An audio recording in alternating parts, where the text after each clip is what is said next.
दिल्ली के मुख्यमंत्री अरविंद केजरीवाल ने सोमवार को प्रधानमंत्री नरेंद्र मोदी की मौजूदगी में आरोप लगाया कि सर्वोच्च न्यायालय से लेकर उच्च न्यायालय तक के न्यायाधीशों के फोन टैप किए जा रहे हैं।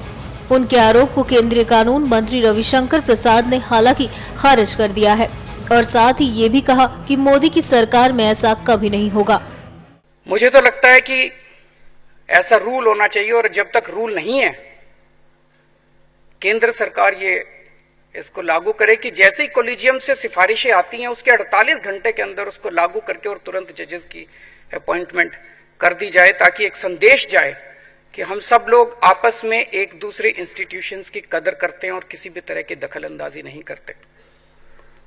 दूसरी चीज कि एग्जीक्यूटिव और जुडिशरी के बीच की रिलेशनशिप किसी तरह से कोडिफाई होनी चाहिए।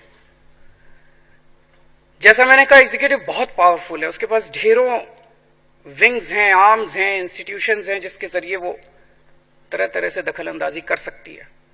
एक उसका उदाहरण मैं देना चाहता हूं। जैसे आज आप लोगों के बीच में हम लोग आए, इसी तरह से कई सारी ऐसे मौके होते हैं जब जजेस से मुलाकात करने का मौका मिलता है।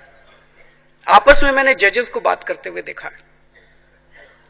दो जजेस आपस में, यार फोन पे बात मत करना, फोन टैप हो रहे हैं, यार फोन पे बात मत करना, फोन टैप हो रहे हैं। मैंने पूछा, मैंने कहा सर ऐसा नहीं हो सकता, जजेस के फोन टैप नहीं हो सकते। उन्होंने कहा नहीं, टैप हो रहे हैं, सबके टैप हो रहे हैं। हाई कोर्ट के जजेस, सुप्रीम कोर्ट के जजेस, डिस्ट्रिक्ट कोर्ट्स के जजेस, ऊपर जुडिशरी, निचली जुडिशरी। मुझे नहीं पता सच है कि गलत है, लेकिन इतना वाइड स्प्रेड अगर फियर है और अगर ये सच है तो ये बड़ा खतरनाक है।